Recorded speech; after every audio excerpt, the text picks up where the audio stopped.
Hey, everybody. Robert Phoenix here. How's it going? Running a bit behind tonight, but better late than never, as they say. I've been busy preparing charts tonight. So hopefully, we'll be able to get in some really deep astrological material. Just giving you a heads up. Get it? Heads up? That's right. Heads up. Yeah. So we're going to be covering tonight. Hey, what's going on, Judy? How's it going? Nice to see you. Yep. We're going to be going over some charts tonight. Hey, Suze, what's happening?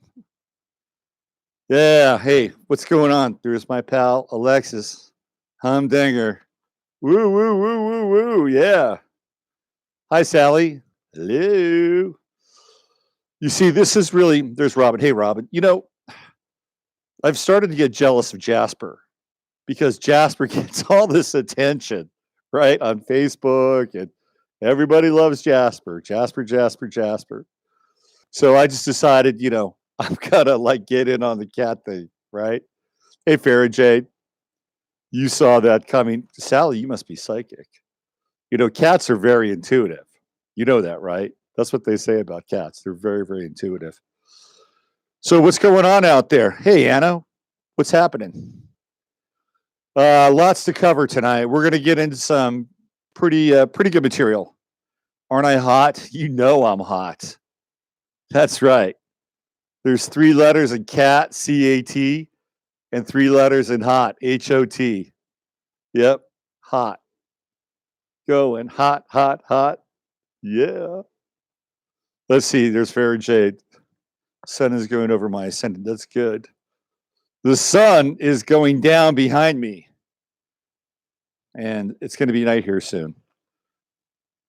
So, hey, who's this now? Kevin? Hey, Kevin. Nice to see you, Kevin. What's happening out there? Oh, look. She just can't resist. It's all cats all the time. Right there. I'm going to pump up the ratings on YouTube. Astro cat. Yeah. Sorry, I just couldn't help myself. What do we got going on here? Judy says, your eyes are little slits. Does that mean you're poisonous? That was Rosie, by the way. Scary Matt.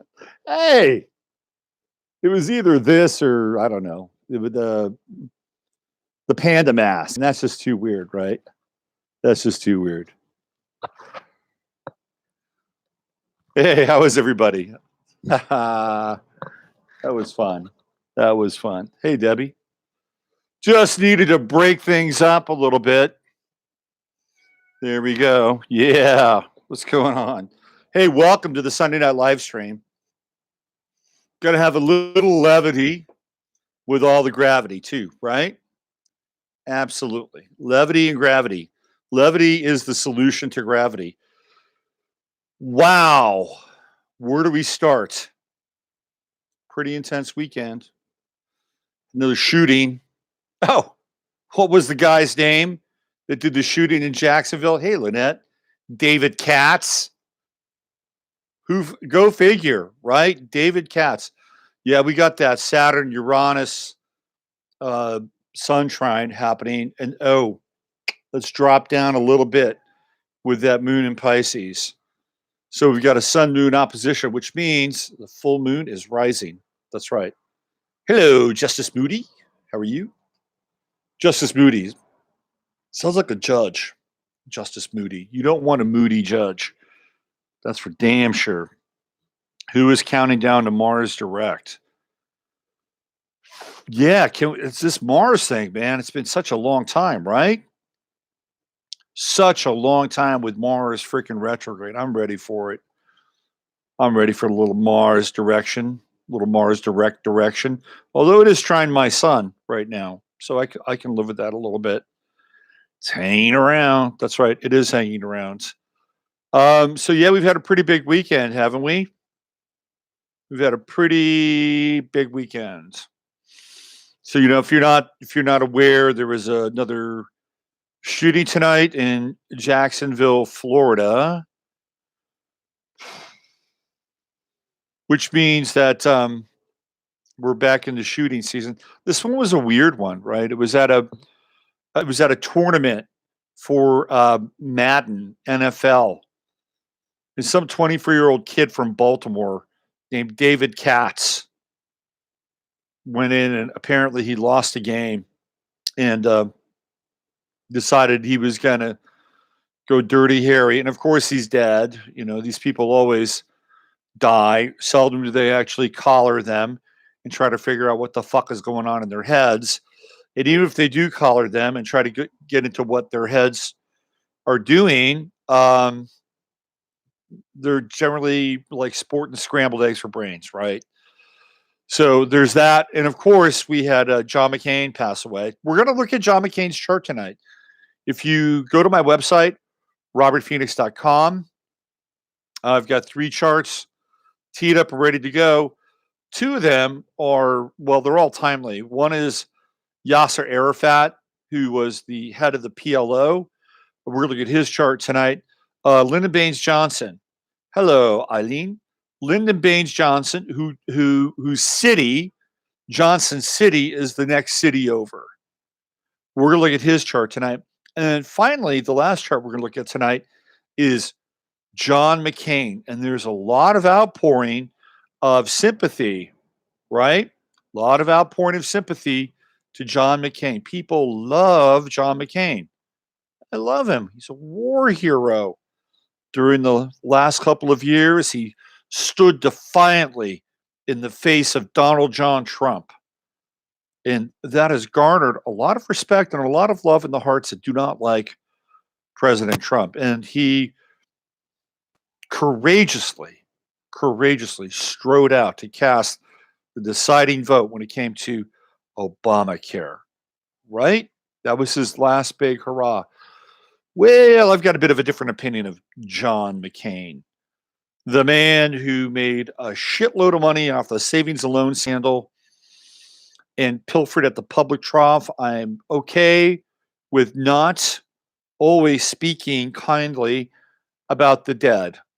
You know what? If I were to die, if people said, "Oh yeah, he was a son of a bitch, he was weird, whatever," please, it's your right.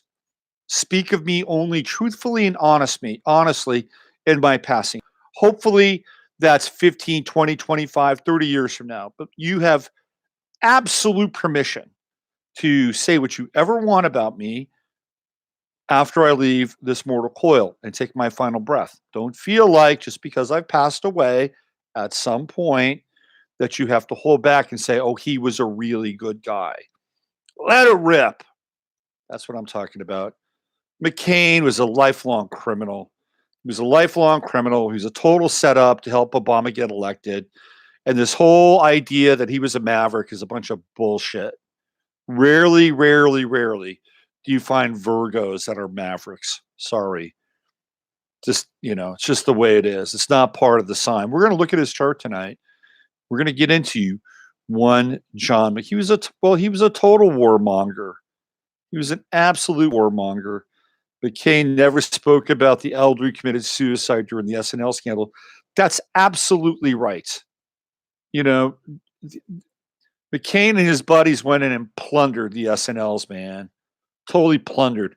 Cindy McCain, his wife, comes from a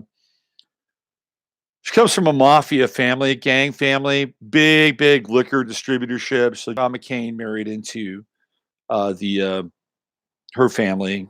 Of course, he got a shitload of money, right? Not too many Navy guys killed a bunch of their fellow soldiers.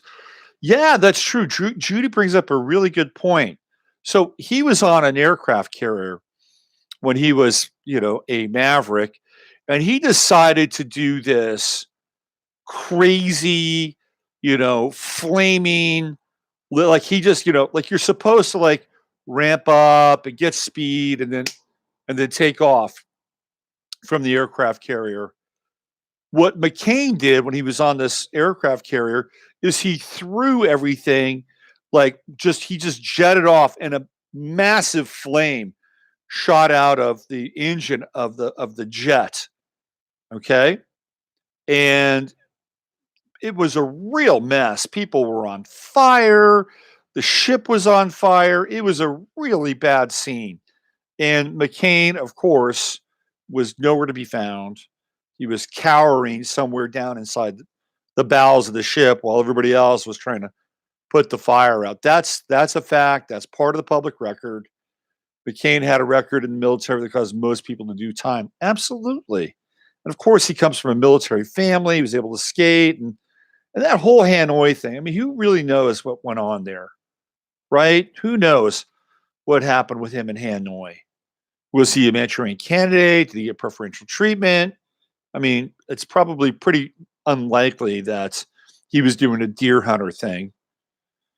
So we're going to look at his chart tonight. I'm not a big fan. I wasn't a fan when he ran for president. I thought it was a big setup with Obama because, of course, he put McCain versus Obama.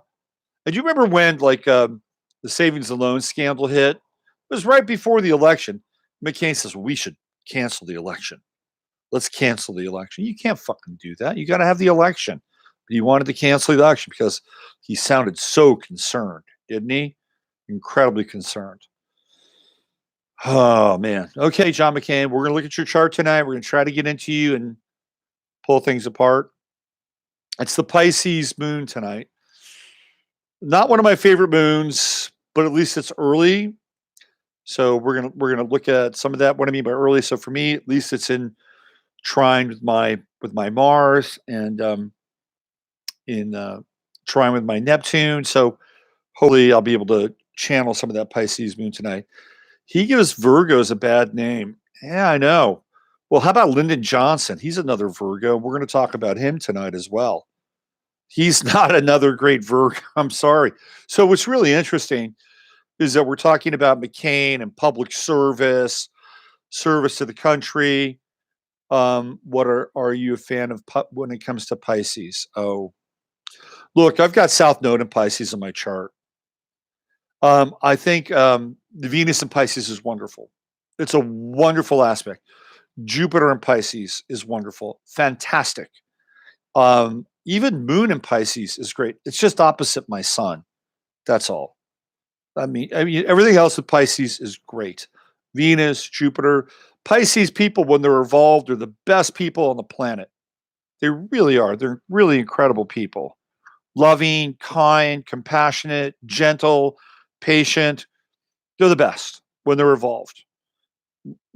It may take a few steps to get there, but at a high level, they're the absolute best. 10 Dragon says, people in the military said McCain defied the odds as a POW. McCain was the POW, was on the POW to come out of prison. The only POW, I'm going to read, he's the only POW to come out of prison heavier than when he went in. Oh, yeah. He was probably fed really, really well, extremely well. John Kerry, another POW, right? Yeah, evolved Pisces. Any of the signs evolved are great. But Pisces seems to have a special connection with being evolved. Let's put it that way. Absolutely. Glenn, at least he served. At least he served. Okay. Glenn, I'm gonna say, okay, at least he served. But served what? What did he serve? He served a fucking war that was completely and utterly immoral, that was based upon a false flag, that ultimately became a conduit for heroin coming out of the Golden Triangle. Okay, what did he serve for? I'm sorry if I lose you tonight in the chat, but I'm feeling a little strident today. Okay, he served himself. Yeah, absolutely. At least he served. At least he served. What does that mean to serve anyway? What are we serving? You know, what this country right now? Yeah, it'd be great to serve. There are a lot of people who work very, very hard in order to keep the machine going.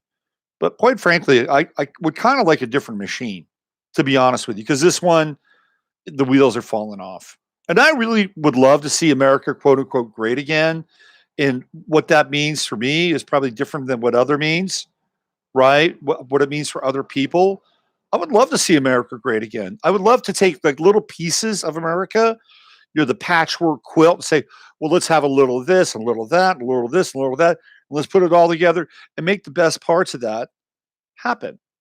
Right? That's what I would like to do. But this whole I mean, what great when? Were we great during I think we were I'll tell you when we were great. We were great during the Depression. That's when we were great. You know why? Because people stayed together. They kept their shit together.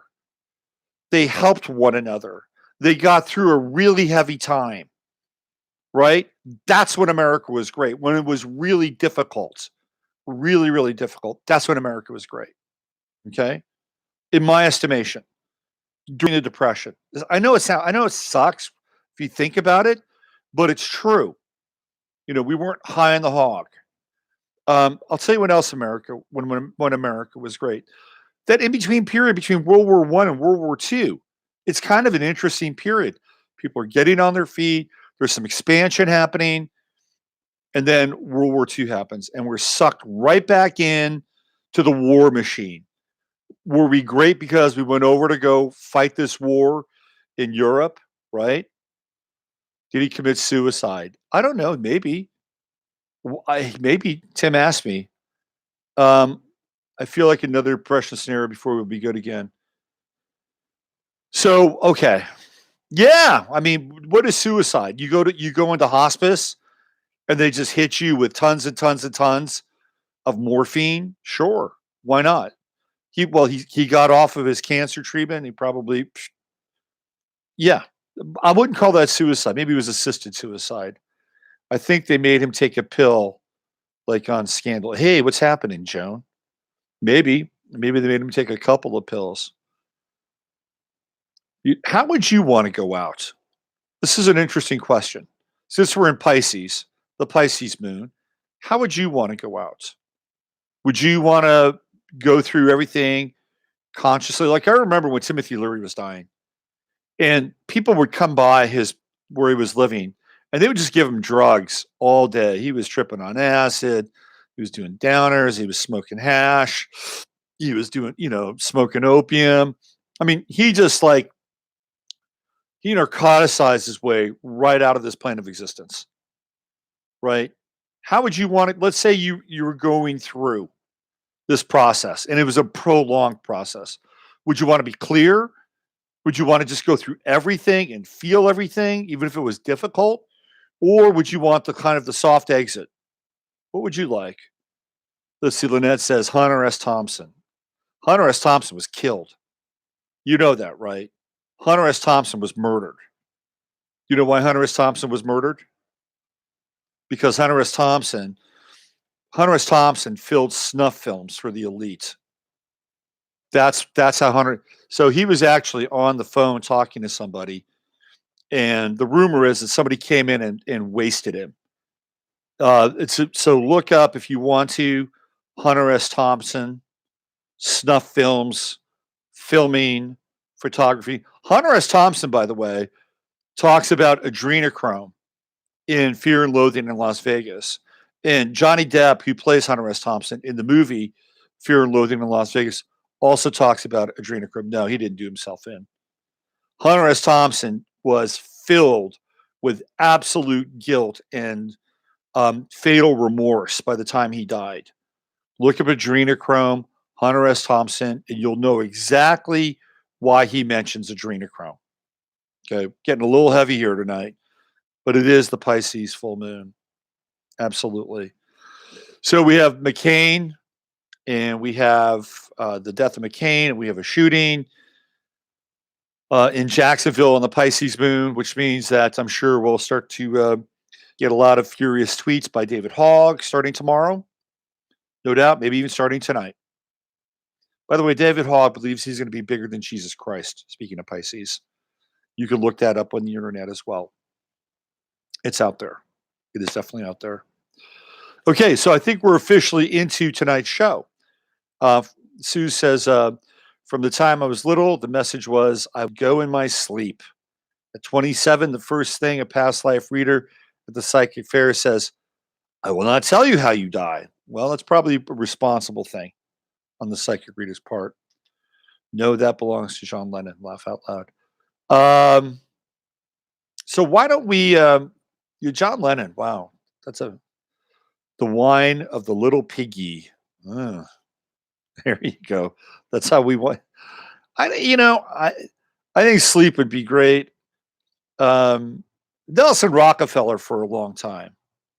He the way he went out sort of inspired me when I was younger. The reference to bigger than Christ. Oh, John Lennon, bigger than Christ. Yes, the Beatles were bigger than Christ. Nelson Rockefeller had a heart attack when he was in bed with two women. That's kind of a guy fantasy, I think, right? Yogananda said, by the way, that the most spiritual way that you could leave was through a heart attack. Yeah. The last thing I wanted to know, Mr. Yeah. By the way, you want to hear a little bit of, let's bring this back to astrology. So apparently, rumor has it that if you have Uranus in the 8th house, that you will be aware of your own death. You'll have a precognitive understanding of your own death. Okay. There you go. Venus in the 8th house apparently indicates you will live a very long time. How about that? Mars in the 8th house, well, not great. Death could be violent. Tanya says, I have Uranus in my 8th. Tanya, the astrological rumor has it that you'll know when the time is coming. You'll see that train coming. Finca Feliz, that's me. So I told you guys my story about my Mars. I got Mars in the 8th house. So yeah, I had this Mars 8th house moment. I'll give you, if you haven't heard it, well, I'll tell it again.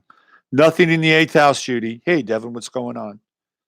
You're great, Judy. You don't have any story there.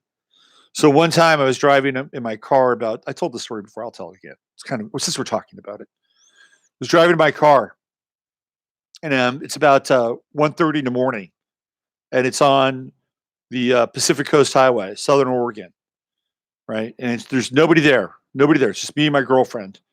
And I'm talking to my girlfriend about astrology. And I said, hey, I got Mars in my 8th house. Did you know that? She said, no, what's that mean? So it means that I'll probably die a violent death. And then right when I said that, this is the Oregon coast at 1:30 in the morning. This cat runs across the highway. And I swerved to miss this cat.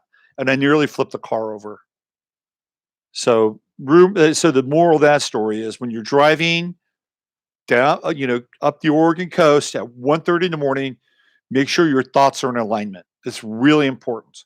Keep your thoughts in alignment, your eyes on the road, and your hands upon the wheel. Sally's got the sun in the 8th. Oh, Sally, you're going to live forever. Sally's going to outlive all of us. Fair Jade, I have Saturn at 2 degrees in Taurus in the 8th. Uranus doesn't free me. I suspect I'll be here there's another example of being here for a long time. Think cryogenics. Cryogenics, Farah. Just freeze your head like Ted Williams. Lynette, I will be driving the Oregon coast down to Fort Bragg. Lynette, make sure your thoughts are straight when you're driving down the Oregon coast. Keep them together. Long life is in my family. My mother is going to live a long time. I think so. She is, how old is mom now? She's 80. She's looking good. She's looking real good. Hey, shall we get into the chart of the moment? I wish I had some chart of the moment music. Like shows have these theme songs, these little tiny little blips. Maybe I could sing. It's the chart of the moment, the chart of the moment, the chart of the moment. Brought to you by RobertPhoenix.com, where all your astrological needs can be met with just one click. All right, here we go. Sun, Virgo. Oh, I'm feeling it. Grand Trine. Yeah. Saturn, 2 degrees in Capricorn. Uranus, 2 degrees in Taurus. Sun, 3 degrees in Virgo. And look who jumps right into the Grand Trine moment. It's Rosie. It is Rosie. She's stolen Jasper's spot. Jasper's the indoor cat. Rosie, she's the outdoor cat. Rosie, how do you feel about me? How do you really feel about me? Rosie's trying to move up. Next lifetime, she's shooting for human. I think she might make it. But Jasper's well on his way too. So what about that Grand Trine? Anything is possible with hard work, of course. Hard work is rewarded this month. But it's not just any hard work. It's hard work where we get to serve. That's right. We get to serve just like John McCain served. We get to serve too. But we get to serve in a myriad of ways. And being a Virgo myself, I just love service. It's one of the things that I do because my son is on the midheaven. So that's what I'm here to do. And I'm here to serve you tonight. And if I could, I would serve you a cocktail or a coffee or a water right through that screen. I would just, line up that tray and say, here you go. What you want. So in all seriousness, right, tomorrow the sun is going to move into 4 degrees, getting a little outside Grand Trine, but not so bad. You start Monday with that Grand Trine, okay? If you're going to work tomorrow morning, like some of you are, here's what I would say. Expectancy. Expectancy is the key word for your day tomorrow. With the full moon in Pisces, not only do you get to serve, but guess what else you get to do? You get to shine your spiritual light on people. That's compassion. That's forgiveness. The moon in Pisces is utterly transcendent, and it forms a nice little interesting kind of kite configuration. Even though it's opposite the sun, guess what it's doing? It's in a pretty wide sextile with Saturn and Uranus. Last night, it was a lot closer. So if you were out and about last night, well, it could have been a really, really good time. Let's put it that way. The moon in Pisces allows us to take, to some degree, an emotional risk. Because the moon in Pisces is a different kind of service. Right? When we think of Jesus, Sananda, Emmanuel, we think about the beginning of the age of Pisces. Am I right? I am right. We're thinking about him being born on 9/11. Am I right about that? Pretty sure about that. Which means that he's a Virgo. Well, it's a pretty good chance that he might have that moon in Pisces as well. I'd have to go back in time. Shall we go back in time? Shall we do a little time travel? Why not? Let me get into Astro.com, and I'll tell you what I'm going to do. I'm going to go all the way back to 3380. That's when the action happened. Give me 1 second here. We're going to find out where Jesus's moon was. A lot of you people don't believe in him. I believe in the guy. I don't buy into the name, but certainly the life for me. So let's go into the 9,000-year ephemeris. Yeah, that's what I'm talking about. We're going to go way back in time. And we're going to go into, let's see what we got here. BC. BC.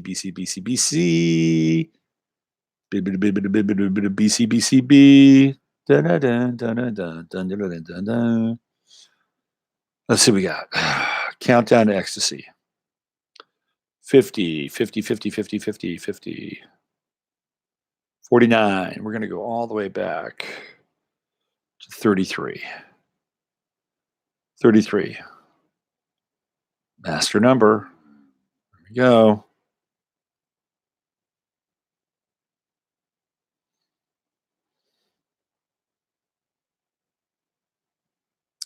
Let's see. Hold on a second. He died. Let's see. He was 33. Hold on. So we're going to go. Let's see. No, it's going to be, I think it's, what is it? Minus 7. Hold on a second. Let me figure this out. Hold on. Give me 1 second. We're gonna get there. I got to make sure it's right. Okay. What does Wikipedia say about Jesus? What is Wikipedia? Let's find out what Wikipedia says. All right, he died. So he was born 4 BC. 4 BC. All right, so let's go. Let's take a trip. 4. I was going to say 3, but it was 4. Okay, hold on. Give me 1 sec. Let me get to 4. 4 BC.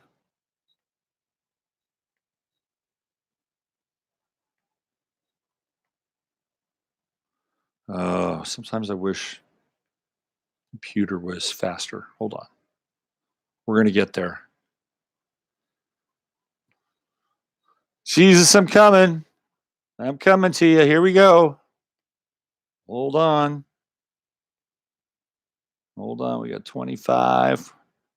Just scroll it, scroll it, scroll it, scroll it. Keep. I'm almost there. Trust me. Trust me. Yes, I've done this chart before, but I just want to get to where we are. Minus 10. Minus 7. 6. 5. 4. Here we go. 4. We're going to go to 9/11. Minus 4. There it is. Capricorn. Moon in Capricorn. How about that? We got a sun moon trine. Oh, that's not it. September. Hold on. Yes, 9/11. No. Got it. Hold on. We're almost there. Sun in Capricorn. Yeah. 9/11. Venus, Mercury in Virgo. He was smart. Smart dude. Venus and Leo. You know, there's the heart, the love. Mars and Sag. Jesus had a Mars-Venus trine. Of course, he's philosophical with Mars and Sag. Jupiter in Gemini, great communicator. Great communicator. Parables. Saturn in Aries, retrograde. Wow. Right? The will. Getting in touch with the will. Saturn. Right? The Lord of the will, Saturn. Not my will, but thine will be done. Here we go. Uranus in Pisces. He's the radical revolutionary who begins the Piscean age. 11 degrees. So where's the sun tonight? The moon tonight? 10 degrees. So here we go. The moon is conjunct Jesus Uranus at within 1 degree. So no wonder we're talking about the guy. Okay, and Pluto, hold on a second. Neptune at 7, Scorpio. Very interesting. You know, okay, so he has some aspects here. They're kind of fascinating, right? Like if you go back to the early 60s, when Pluto, the early 60s, like 60, to some degree 61, 59, 58, Pluto's in Virgo, and Neptune is in Scorpio. So he's got Pluto at 14 degrees Virgo. Wow, that's conjunct my midheaven. How about that? Jesus' Pluto is conjunct my midheaven. And then Neptune is at 7 degrees. Well, guess what? That's conjunct my Neptune. How about, wow. True node in Pisces. Hello. Can we say Piscean age with the true node there? Ushering that in, right? With Uranus conjunct the true node. Yep. And then Black Moon Lilith in Cancer. Ooh. Where's this Chiron? It's not available. You know why? They hadn't figured out where Chiron was.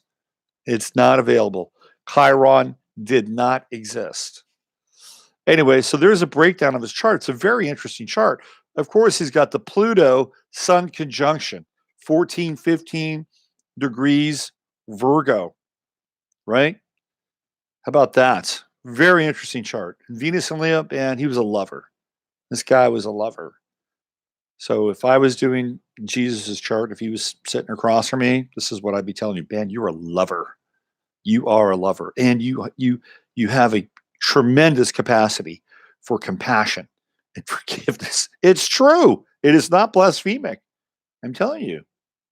Now, Jupiter, well, it's not quite in square with his sun. But we have Moon in Capricorn. And what is that doing? Oh, it's in a nice sextile with Uranus. To me, that's almost like channeling, right? It's almost like channeling. He was an old soul. Jesus was an old soul with that moon in Capricorn. Am I right? I'm not being blasphemic, by the way. I'm really into this. I'm into this chart right now. Venus in Virgo, though, it's retrograde. That's interesting. Would this chart indicate that he had kids? Mercury in Virgo retrograde. My bad. Mercury in Virgo, Venus and Leo. Maybe. Maybe. Right? With Venus and Leo, that's children. I'm going on record. He was a father. He was a father. All right, let me get into the chat room here. I was kind of riffing here a little bit. Let me see what's going on there. Moon and Cap. Jesus was born in 9/11. Yeah, absolutely. Tanya said, the last dream I had of Jesus, he was furious with the world. If I was Jesus, I'd be pissed too, man. This world has gone to hell in a handbasket. Totally. It's not a great, it's like, what we've done here, it's not great. We've completely moved off the sacred point of this planet. But we have to now move out of the profane piece. We have to move out of the profane swamp. How do you know when Jesus was born? He told me. He told me. Yep. No, man, he was born in 9/11. 9/11. Yeah, I was probably there. No doubt. I was probably there. I was hanging out with the guy. I was an Essene. Raise your hand if you were an Essene. Let's take account of the Essenes in that room tonight. We got any Essenes in the house? Any Essenes in the house? Yo, Essenes in the house. You go look at, there we go. Justin, high five. Joan S. Yes. What is that? The Essenes were a desert cult. Not a cult in a bad sense. They were good people. They were into the essence. So they were out in the desert, like communing, right? They were sitting around and they were fasting. They were connecting with this really profound spirit, and they were preparing themselves for the birth of this great being. At least that's what Edgar Casey says. Lori Dempsey thinks so. Essene, yes, the Essenes. Check them out, man. The Essenes were the bomb. They were great.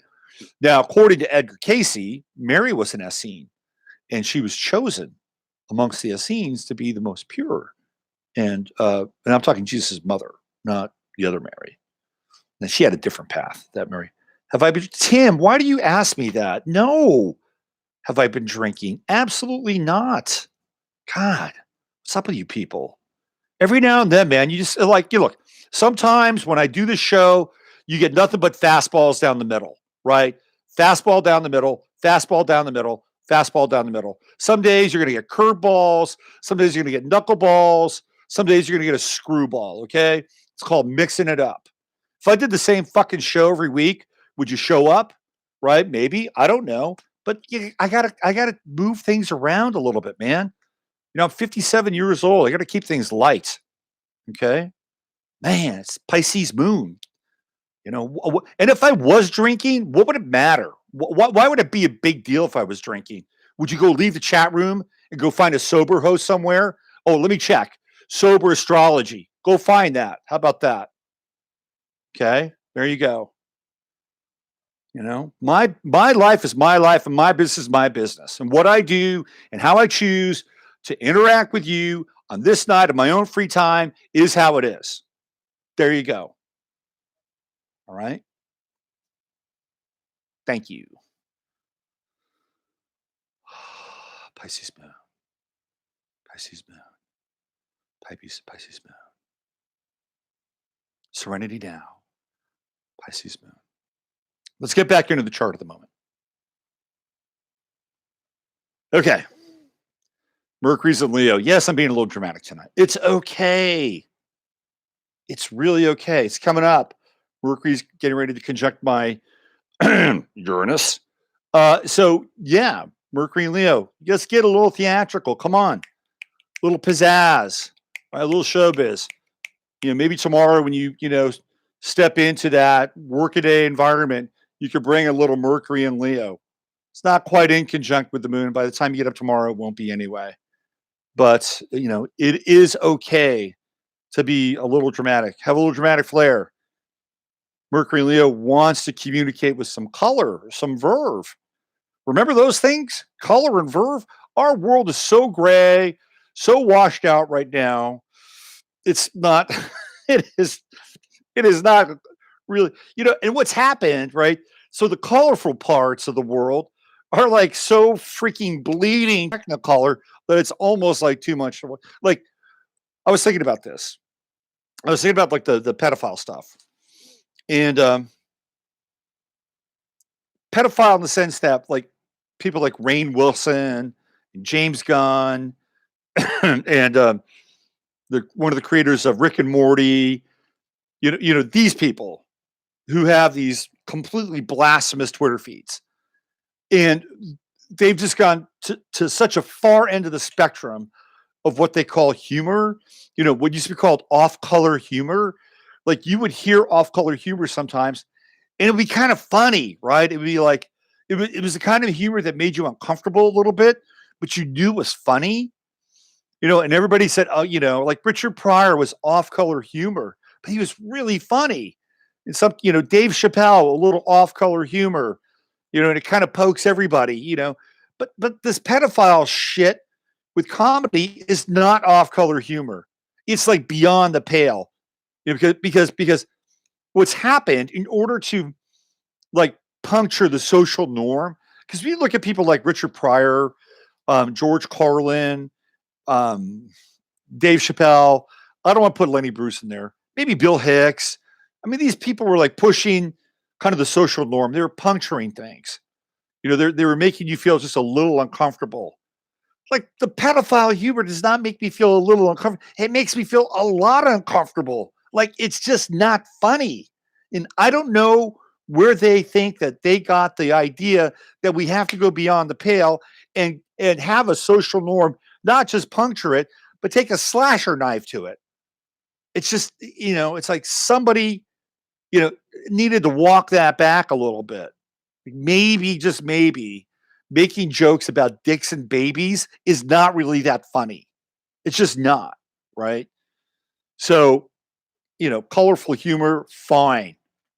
Deep off color humor like that, nah. I'm sorry, I'm old school. Venus and Libra. Oh, Venus and Libra, here we go. It's nice, it's cool, it's balanced, pleasurable. It's got a nice sextile going on with Mercury as Mercury begins to move forward over the next couple of days. Man, that could be the next few days could be really good about or for telling people how you feel in a loving way. You could take a risk with that Mercury sextile to Venus. Take a risk for love. It's not a bad aspect. It's a really good aspect. In fact, what if the whole world took a risk for love over the next 3 days? And just, what if, here's kind of crazy thought, okay? What if you walked up to somebody at the market and they were, your person checking out. You just said, you know what? I really love you. Not, not in a weird kind of way, but I just really love you because of your job and what you do. And we're both humans on the planet. We're here right now. I just want to recognize you. I love you. All right. That would be kind of like, sort of universal in some ways. But you have other people in your life. And maybe, and this is hard, right? Maybe there are people that really need to hear that you love them and they haven't heard in a long time. This is a good time. Next few days, it's a good time to do it. But what if we just had like for 3 days, like, Planet Love Day? Just love everybody for 3 days. I wonder how that would shift the world. 3 days is pure love. Whatever. No bullshit, no hangups, no agendas, no backstory. Just, hey, I love you. I love you. I love you. By the way, I love all of you. I'm getting primed. I'm getting warmed up. I love all of you. I love you because it makes my Sunday nights and my world amazing. It's important. Thank you. Thank you all for being wherever you are in this moment. And I mean it from the bottom of my heart. Bottom of my heart. Okay? All right. Mars, Capricorn. Slowly lurching forward. When is Mars going to be direct? Yes, let's find out, shall we? to have a little Mars direct. It sounds like an outlet for men, right? Mars Direct. Get all your male products from Mars Direct. If I had a shitload of money, that's what I'd do. I'd start a men's product outlet. Call it Mars Direct. Okay. Direct to your door. All of your Mars needs delivered with a high five. Sorry. I'm having a little fun tonight. I have to. Okay. Mars Direct. You ask, when is that fucking planet going to go direct? I'll tell you. I'm here. I predict Mars will go direct on the 28th of August. That's 2 days from now. 2 days from now, Tuesday. That's right. You know what that means? Right now, Mars stationary. Oh, it's slowing down. Slowing down. Slowing down. Slowing down. Slowing down. And it moves forward. Tuesday. Man, we could just like Mars Direct Day. Yes, Mars Direct. And then it is free to express its martial will. The 12th of September. Oh, how about that? Just the day after Jesus' birthday, 9/11. Mars is going to go into Aquarius on September 12th. That's going to be interesting. Hey, remember I was talking about Trump, and this is the gauntlet time with Mars going through his 6th house, open enemies. Shall we figure out what's going on here? Well, we had Omarosa. Now we got Michael Cohen, who's flipping the script.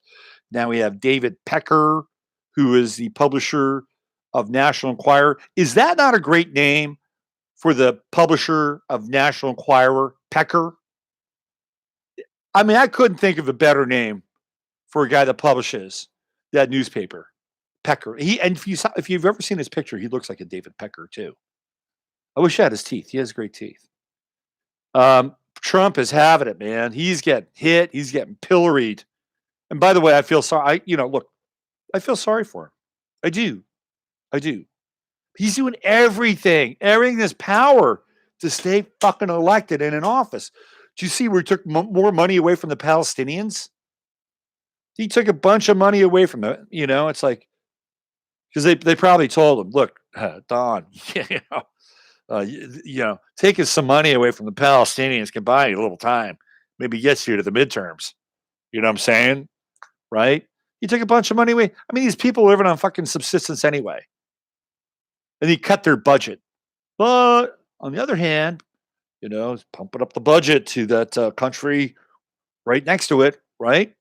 But Trump is having a hell of a time. His people are leaving him.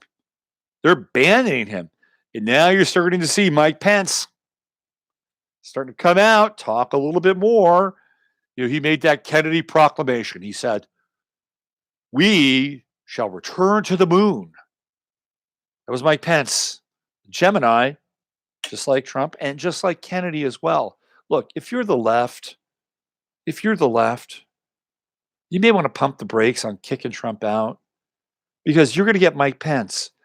And you will have nothing on Mike Pence. The only thing you'll have on him is he used to be gay.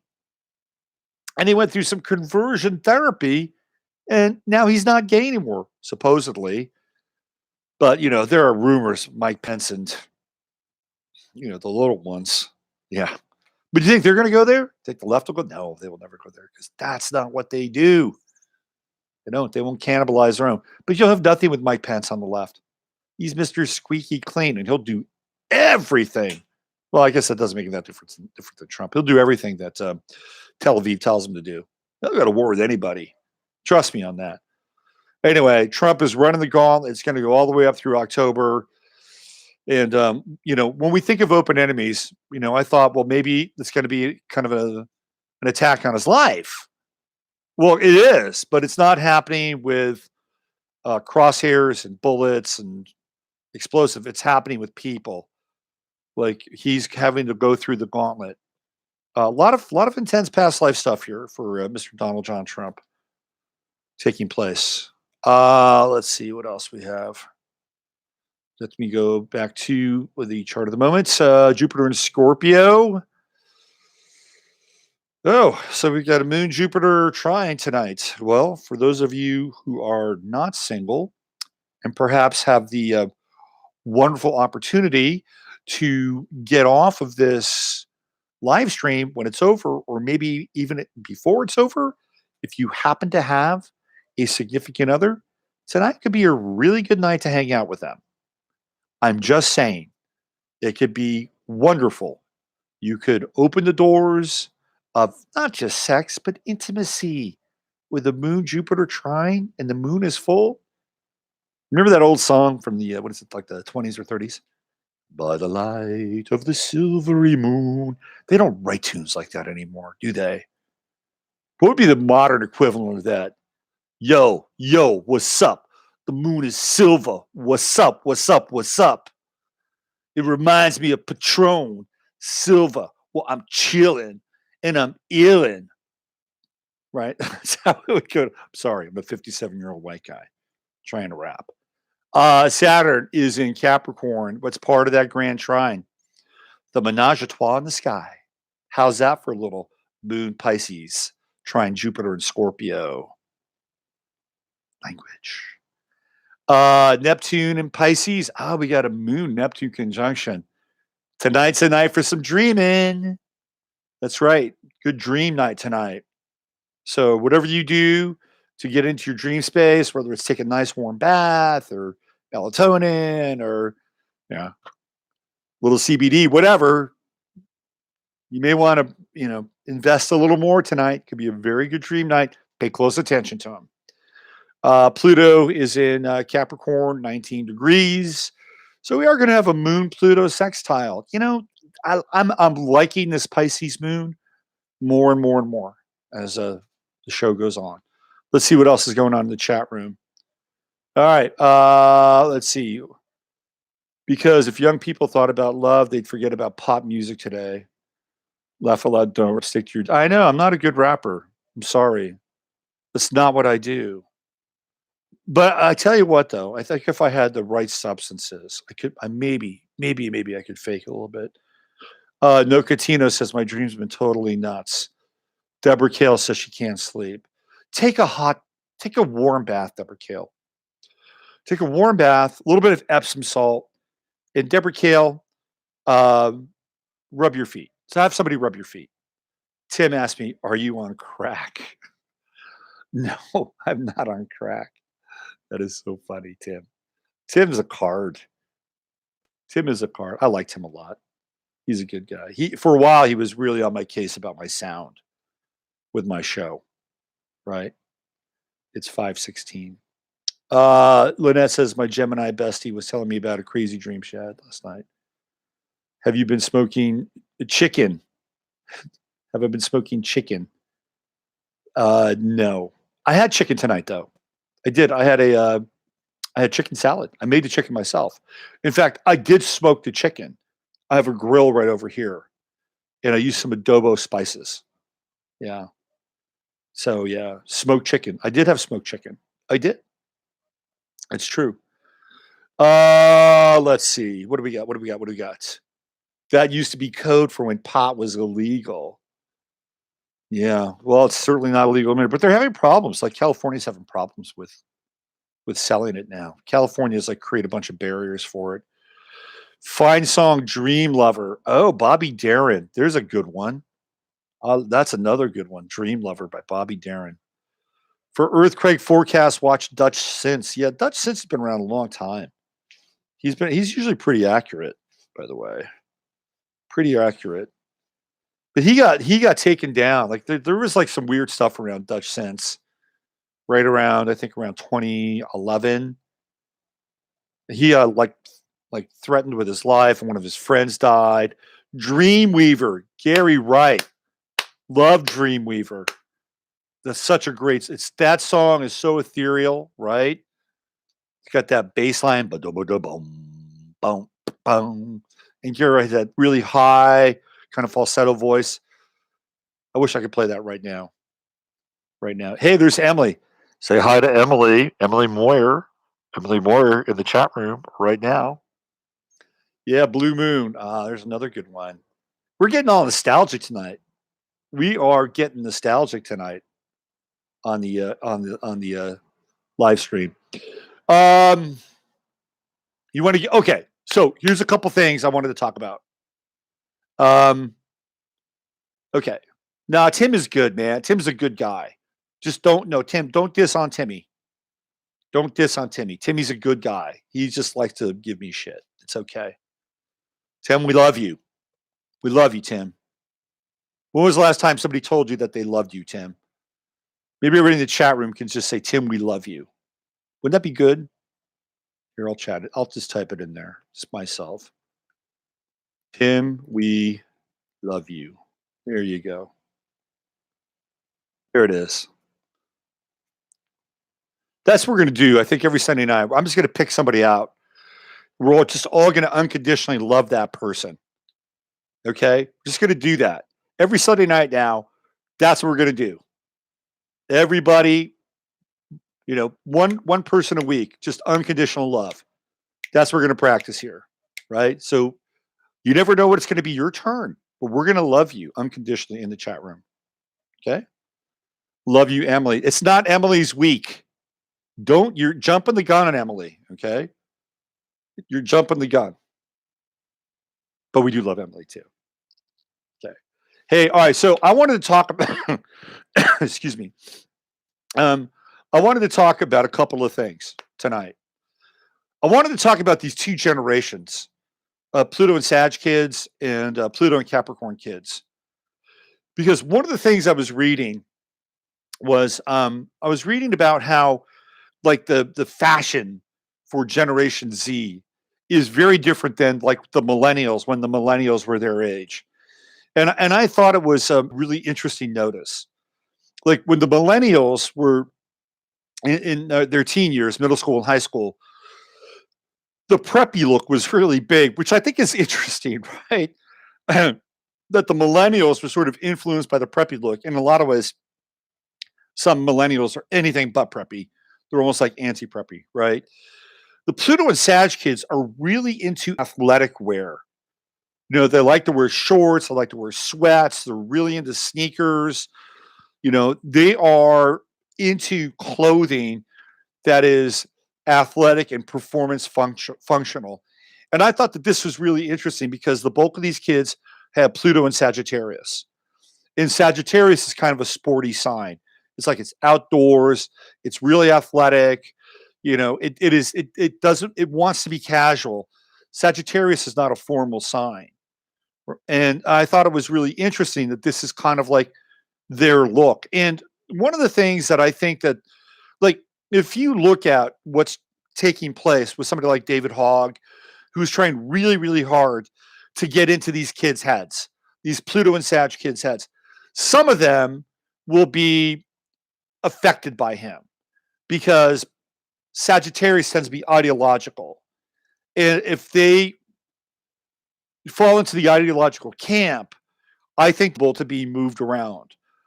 But there's another, and I think larger group with these Pluto and Sag kids that kind of want to be left alone and kind of want to do their own thing and find their own philosophy and find their own thoughts. And I think that, to me, I think it's interesting. And if they're trying to get in and drill down and market these kids, I think they're going to have a difficult time. I think this generation of these Pluto and Sag kids, Generation Z as they're called, I think they're going to go their own way. They're going to want to make up their own minds. They may have to go through some of the conditioning, by the way, that every generation has to go to. They will. It'll happen. But I think they're going to want to make up their own minds. And this whole kind of casual relationship with fashion and having it be, kind of sporty and athletic, to me speaks to sort of a mindset that's kind of utilitarian and doesn't really want to be pinned down, right? It's a mutable sign, so they'll also change their minds, unlike the millennials who are really, really fixed. So then I was thinking about the Pluto and Capricorn kids, and I thought, like, which generation is going to get the brunt of like the kind of the transgender transmogrification? And I think it's these kids. It's the Pluto and Capricorn kids with this whole identity thing. And I thought to myself, isn't this interesting that Capricorn is representative of like Baphomet, right?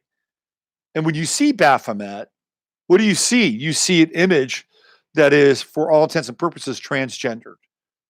Like when you look at an image of Baphomet, Baphomet is unisexual. It's got, boobies and, little equipment down here, right? That's Baphomet. So when I think of like the Pluto and Capricorn kids, this is what, and I'm not saying, excuse me, that they're here for that, but from a program, right? It's kind of programmed into their generational astrology in some ways. Now, Pluto is all about transcending. It's a hard transcendence. That's what Pluto does.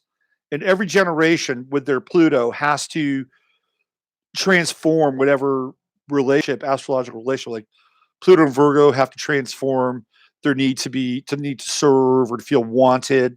That's our generation. You got to get beyond that, right? And ultimately, what's important to the individual, and to be able to transform this sense of, okay, I've done my piece. Now I can kind of get on with whatever it is I'm getting on with. And every generation has that. Pluto and Libra transforming the need to be in relationship. Pluto and Scorpio transforming the need to transform in some ways. Pluto and Scorpio has the greatest potential of doing an about face over any generation. So it'll be interesting to see what happens with these next few generations coming up. Let's see what we have here. Pluto and Libra. Yeah, transforming the need to be connected and being related. Pluto and Libra needs to transform the need to be liked, by the way. That's another part of Pluto and Libra, is to transform the need to be liked. So why don't we go to my website, if you haven't already, robertphoenix.com. I've got a few charts up there, and we're going to get into those right now for tonight's live stream. So we have 3 charts: Yasser Arafat, Lyndon Baines Johnson, and John McCain. Okay, I'll give you a second to go there. Now, the Arafat chart is the lowest rodent chart, and she's got it as like double D, which means it's not quite as bad as X, but it's not entirely, completely reliable. Okay, but there's some interesting things here that we're gonna get into. The Johnson chart is a CC chart, which means it's not as bad as double D. It has some more validity in some ways, but it also is not quite like her classic double A chart. And then the final chart, John McCain, is a double A chart, which means that she has the right birth time and everything. So we go from the least accurate in some ways to the most accurate. Excuse me. So one of the things that I thought was really interesting about Arafat, if you don't know who Arafat was, he was the founder of the PLO, the Palestinian Liberation Organization. If you look at his ascendant, there's the P. Pluto, right on the ascendant. Is it P for Palestine? Well, maybe it is. What's interesting is that the United States sun is very, very close to his ascendant. And one of the people that made a pretty significant contribution to like Arafat's legacies, Jimmy Carter, because Jimmy Carter did the he was kind of a massive sort of, Carter was a mover and a shaker in terms of being able to be kind of a peace guy, right? So he had the Camp David Accords, and that was with what's his name, Nasser, from Egypt, and I believe Begin from Israel. But he also played a role with Arafat, and there was some actual kind of like treaty stuff going on back. There is no treaty stuff anymore. None of this stuff happens.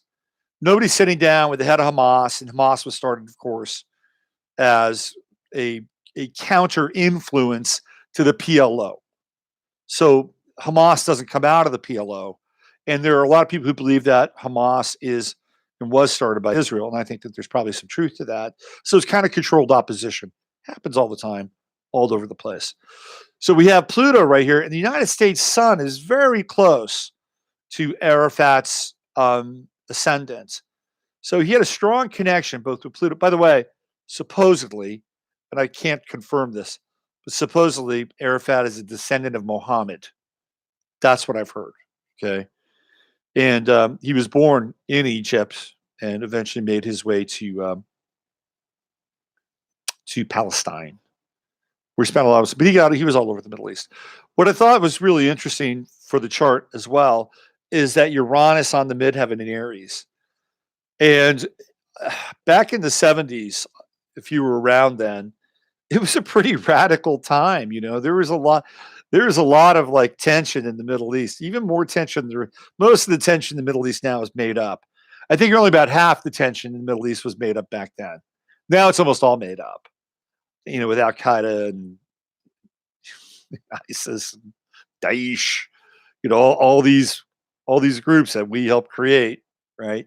Well, back in the 70s, I mean, there were some pretty serious militants that were hanging out, and they didn't like the fact that Israel was there was anti-Zionist kind of coalition during that time, and he's part of this kind of world, like Arafat's part of this world, and so what we see here is Uranus again, double D chart, and maybe this is why Lois sort of rectified this, but by putting Uranus and Aries on the midheaven, it sort of codifies Arafat's chart in life as a radical, as a revolutionary.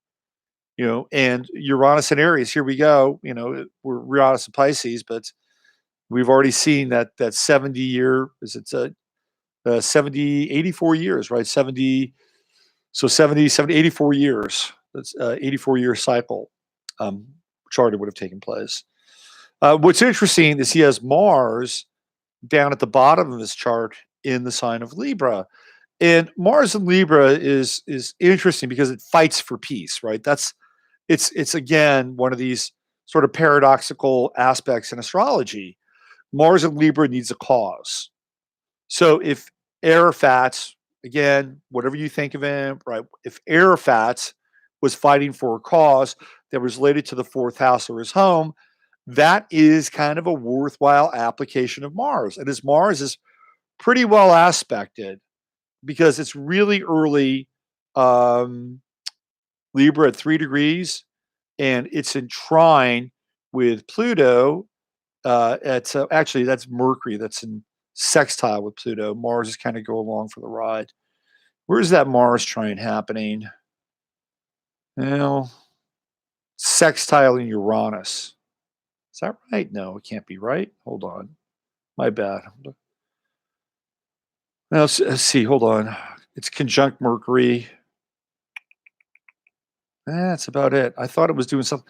Now, it really looks like Mercury is the one that's doing most of the action, or has most of the action, with the sextile to Pluto, trine to the moon, and trine to the true node in Taurus. Here's what's interesting about this chart is, was Arafat one of these guys that had a dual alliance or a dual allegiance? I think the answer is probably yes, because he has Jupiter in Gemini, which expands duality. And it's kind of coming out of that group space. And again, we're using Lois Rodin's sort of double D chart, but it's coming into the 12th house, which is hidden and tucked away. And there's the opposition to Saturn, which is pretty interesting too, because Saturn is authority. It's in Sagittarius, which is law. So there's this really interesting Jupiter-Saturn opposition going on in the chart. This is a guy that worked both sides. I can tell you that right now. He worked both sides. Also, the strange inconjuncts with Pluto and Saturn Moon and Saturn. He's got a yacht. He has a yacht with Pluto, sextile Moon. Saturn is the highest planet in this chart in the 6th house in Sagittarius. Interesting. Very interesting. I don't, there was that thing around his death too, right? There's that thing around his death. And they actually had to, I think they exhumed his body. That was really unusual. So if you look at the Uranus square to Pluto and the suddenness of his death and the unusual nature of his death, and then you have this exhumation, Saturn, being sort of official, right? With this inconjunct. Man, this is some fascinating stuff with Arafat. You know what else is fascinating is not long after he died, like really quickly, I think like 3 or 4 months after he died, his brother died. So here we have Mars, like in the 4th house, 3rd house, siblings.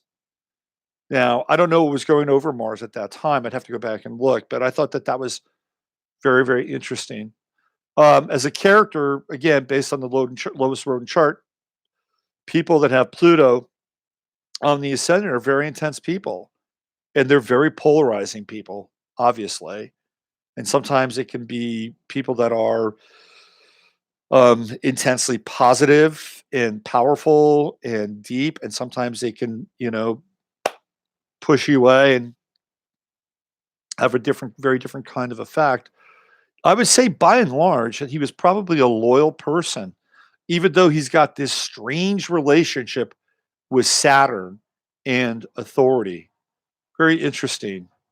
Interesting stuff. There's Yasser Arafat. It's his birthday. Let's go on to Lyndon Johnson. This is a double C chart here. And I think this is probably pretty close. It's a very unusual chart in a lot of ways because he's a Leo rising. He's got Jupiter there, and he was one of the most fucking egotistical people that ever set foot. I kept asking myself, like, because I knew he was a Virgo. How does a Virgo, you kind of get elected? He went to a teacher's college, Southwestern State, I think it's called. It's a teacher's college. Well, we know how he got elected. Kennedy needed the Southern vote. They made a deal. They hated each other, by the way. Totally hated each other.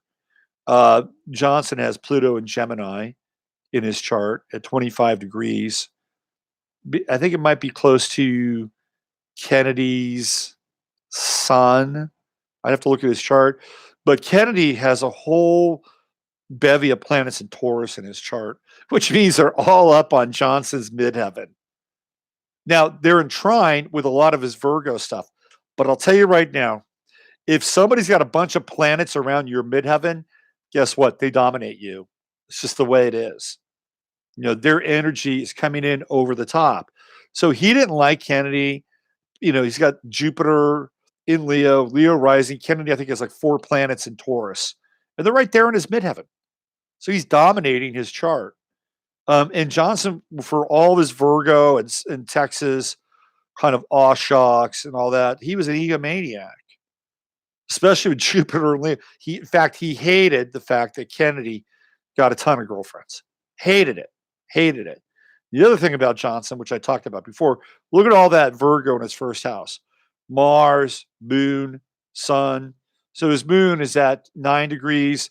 Sun is at 3 degrees. He's born on a new moon.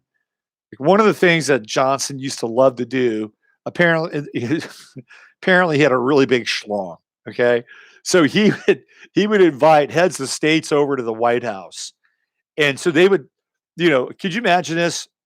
So here come these heads of state, and Johnson's secretary would meet them. Oh, the president is out back by the pool. He's waiting for you. So they walk in, and this is what he would do. He would come out of the pool naked so they could all like see his elephant trunk hanging between his legs. That's Mars in the 1st house. Okay. That's what he was trying to do. He wanted to intimidate people based on, the length of his member. He did this all the time. And he was a total lech, always cheating on his wife. He did. This is like, this guy gave Virgo a bad name. He was like The anti-Virgo. Wow, well, look at that. He's got a trine with Uranus in his chart. So, fifth house, different kind of love coming from LBJ. Saturn in the eighth house, to me, that's the deal with Kennedy, right? Behind closed doors, power broker. He hated Kennedy, absolutely hated him. Is that in? Where's that in conjunct? Let's see. He's got Saturn in conjunct Mercury and the Moon. Interesting. That's father stuff too, by the way. Unresolved father material with LBJ. He had Moon. Let's see. Venus. His Venus is at 19 Cancer. Puts it right on Arafat's ascendant. Isn't that interesting? Wonder if they were friends. Stonewall, Texas. Stonewall, Texas is like 20 miles away from where I'm talking to you right now. They got a whole city there, Johnson City. I pinch my nose when I'm driving through it. Let's see. The last chart. Save best for last, right? Mr. John McCain, the rebel, the maverick. So this is a pretty good chart in terms of, well, time-wise. Born in Panama. Comes from a military family. We don't really see that per se. That would be mostly Aries. But we do see some of the naval stuff, right? Let's go into John McCain's. Let me go into his Wikipedia page. Give me one sec here. Go into the old McCain files. Boy, he and Trump did not like each other. Did not like each other. Let's see. Early life. He was okay. He was born at the Coco Solo Naval Air Station in the Panama Canal Zone to naval officer John McCain Jr. So he was John McCain III. He had a younger brother named Joe and an elderly sister named Sandy. At that time, Panama was under U.S. control. McCain's family tree includes Scots, Irish, and English ancestors. His father, paternal grandfather, John S. McCain Sr., were also Naval Academy graduates and both became four-star United States Navy admirals. The McCain family followed his father to various naval postings, the United States and the Pacific. He attended 20 schools. Why is that? I guess he's moving around, right? They finally settled in Northern Virginia, and he attended Episcopal High School, a private preparatory school that's in a boarding school in Alexandria. He excelled at wrestling. He referred to himself as an Episcopalian as recently as 2007, after which date he said he came to identify as a Baptist. About that. So let's go back. There's Annapolis. There's all kinds of Navy stuff here, right? So let's check out his chart. How about that? Pisces on the ascendant, Saturn in Pisces. There's your paternity. The father, the naval officer, the grandfather, the Navy, all that Saturn. There it is, first house. Following the footsteps of the McCain nautical family. It's right there. Education-wise, that's interesting. Look where Uranus is. It's right there, ingressing into the third. Third house is basically early childhood education, going up through about high school. Uranus is unstable. No wonder we went to 20 schools. Uranus there. Jupiter in Sagittarius, right there at the top of the chart. It's at, let's see, 15 degrees. So what did he become known for? I mean, he became known for the fact that he was a war hero. And he was in the Hanoi Hilton. To some extent, that's Jupiter and Saturn, right? It's out there. It's out there. And there's that trine to Mars. You see that? Mars and Leo, sixth house. He was an open enemy to people, right? So I looked this up, by the way. His Mars, just a couple degrees off of Donald Trump's Pluto in the 12th house. So in Donald Trump's chart, John McCain was a hidden enemy, tucked away in the 12th house. And his moon, which happens to be in the sign of Aquarius, would have been also on the other side of Trump's chart, I believe ingressing into his sixth house. But we can see how he became identified would being a hero. It's that Mars and Leo. Mars is the soldier. Leo's, hey, look at me, trining Jupiter on the midheaven for the world to see. True node in Capricorn, right there. It's at 0 degrees. So he's had Saturn going across his true node, which means it's been opposing his south node, right? And Pluto, he has at 28, and transiting Pluto is around 21. So he didn't make it through the Pluto opposition. When Pluto, if you make it through the Pluto opposition, then you're probably going to live past 100. You didn't make it. Most people don't. A lot of people don't make it. He didn't. So there it is. When we look at McCain's chart, we see all these planets in the 7th house. He is the antithesis of LBJ, because LBJ, with all those Virgo planets in the 1st house, right? It was all about him. Even though it was Virgo, it didn't always seem like it was about him, but it was really about him. In the 7th house, McCain is more about relationship.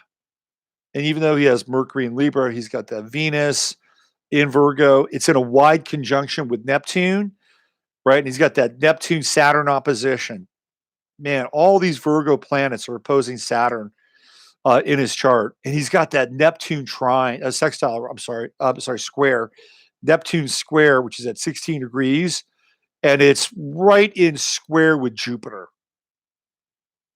What is Jupiter? It's abundance.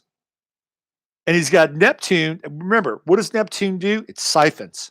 If you've got a Neptune-Mars square, what is Neptune doing? It's siphoning Mars. It's cutting into Mars, and it's bleeding. That's what Neptune squares do. They bleed. Neptune squaring Venus, it's bleeding relationships. Relationships bleed you.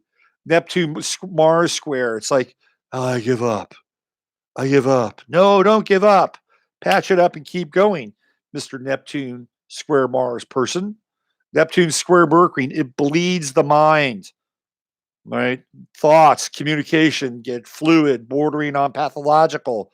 Patch it up. Tell the truth, right? This is abundance. Neptune square Jupiter, here we go. Savings and loan shit right here. And this is the T square that's going on. Jupiter squaring Saturn, squaring Neptune. He had partners during that whole SNL thing. McCain would not have made a good president. Is he a warmonger? Maybe. I think he made a lot of money off the military industrial complex. Made a lot of money off being a soldier. That's that Mars Jupiter trine. Right up there, right? He's got a Uranus Mars square. He would have been a terrible president, Uranus Mars square. Not great. Sorry. This is not the chart of a president. It's just not. So it's a really good question, Robert. What is the chart of a president? I think a president needs some 10th house stuff going on. He's got Jupiter, but it's not aspected well. It's squaring Neptune, it's squaring his sun, squaring Venus, squaring Saturn. And it's not great. Now, if Jupiter was in trine, let's say he had planets in Leo, that'd be better. But even then, he'd have planets, those Leo planets, be in the 6th house. He needed a different rising sign. Let's say, for instance, he was Aries rising. That'd be a little bit better.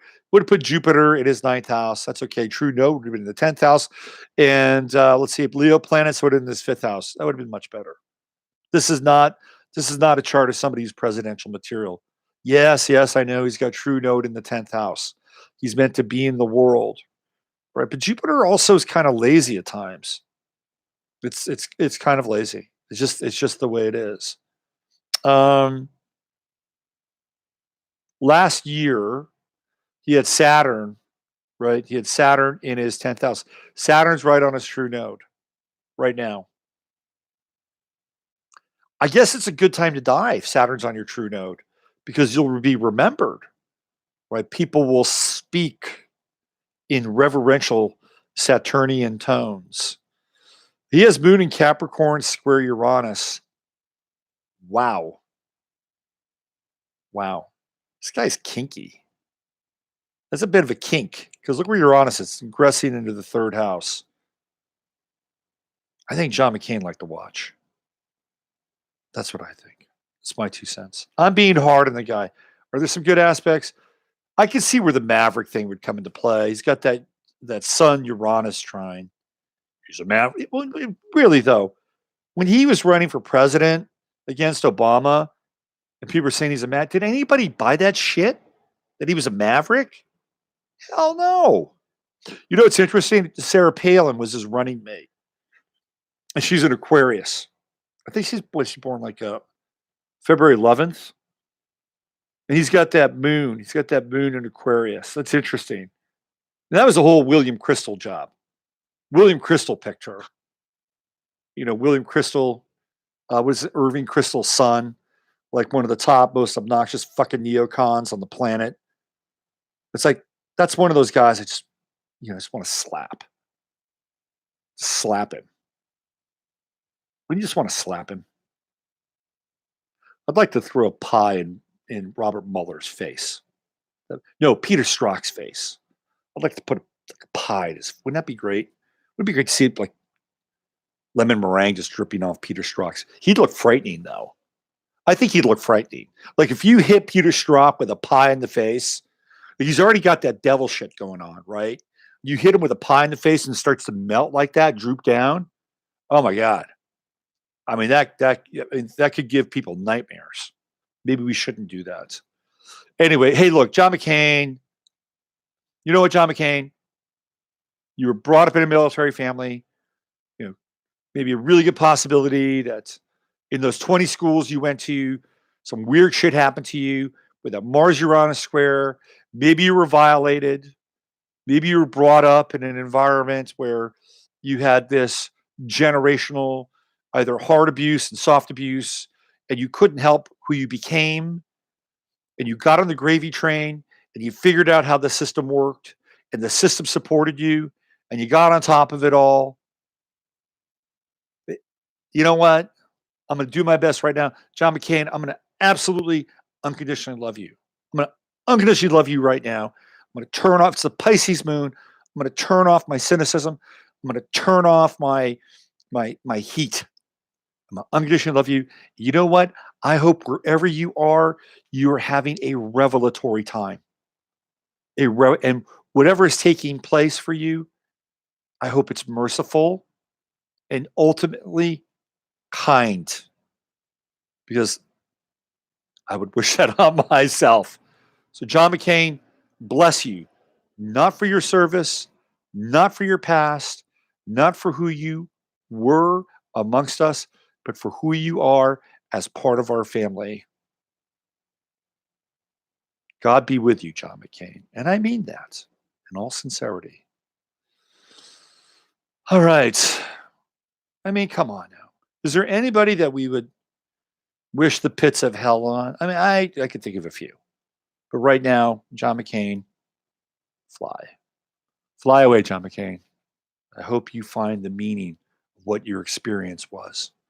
And wherever you go, that you're better for it.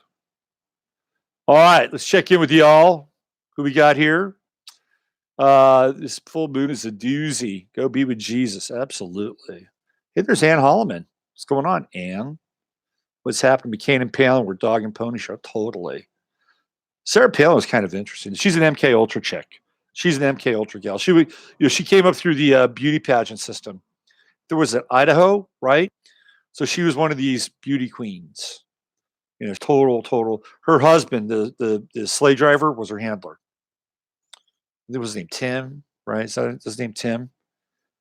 Is she? Yeah, she is. She's total MK Ultra. Total. MK Ultra Beta Kitten, Sarah Palin. Watch that video with her in Lee Greenwood. It's a wow. Man, that video, there's a lot going on in that video. Let me tell you. First of all, Lee Greenwood is one of the main players in, well, he's not a main player, but he shows up in Transformation of America with Kathy O'Brien. She talks about Lee Greenwood and him being a handler. This is the guy that's saying, God bless the USA. So he's at a Sarah Palin rally when she was running with McCain. And of course, he's there singing God Bless the USA. And then, and so, okay. So who's right there on stage next to Lee Greenwood? Linda Rothschild. Linda Rothschild's right next to Lee Greenwood. And then there's Bristol Palin. And then Sarah Palin's going like this. She's flashing the fucking devil horns while Lee Greenwood is singing God Bless the USA and Linda Rothschild. You can't make this shit up. You got to go see that video. And Sarah, and Bristol Palin's looking at her like, "Mommy, what are you doing?" There's, let's see, what do we got here? There's Madeline. We're talking astrology in there. Paul Simon's a great guy. He's a great. No, look at that video. You'll see it. It's like a mindful right there in that video. Lee Greenwood, Linda Rothschild, and then Sarah Palin. It's all there. Paul Simon's great. He's a great guy. I don't know Paul Simon, to be honest with you. I do like his music though. You know what I thought? I thought he got a role when he did Graceland, and he went to South Africa and he worked with Ladysmith Black Mambazo, and all these fucking liberals were on his case for going to South Africa and working with South African musicians. He was paying them. It wasn't like Ladysmith Black Mambazo was working for, Diet Cokes and, fried chicken. No, he was paying these people. He was doing them a real solid by having them on his record. I thought that was a bunch of horse shit, my estimation. Anyway, Paul Simon, good guy. Good music, right? Love the music. And he's, you know what I like about Paul Simon? He's relevant. Like, you could go to a Paul Simon concert today and you would have a great time. He's not one of these guys that he's aged well. His voice is still good. He's actually writing pretty relevant material. So you would enjoy it. You would enjoy it. A Paul Simon concert. Now, Art Garfunkel, on the other hand, there's a weirdo. If you want to see a really interesting movie, 5 Easy Pieces, Jack Nicholson. He has a stellar wife as well, Edie Brickell. Yeah. Garfunkel he is creepy. Is he not creepy? He is creepy. Hey, so how's everybody doing? I think we're going to wind this down tonight. We're going to wind this down. Why am I so suspicious of the multiple hosts in SNA? Yeah, I know. Look, I don't know if Paul Simon's a good guy. I'm just telling you I like his music. Okay. I know who's a good guy. Tim is a good guy. Okay, so you've been listening to the Astro live stream with me, Robert Phoenix. I'll be back tomorrow with 15 minutes of flame. Thank you so much for coming. It's been a great time under this crazy Pisces moon. And tomorrow morning, guess what? 15 minutes of flame. It's back on the case. Thank you so much. Find me at robertphoenix.com. I love you all. Have a great weekend. Bye-bye.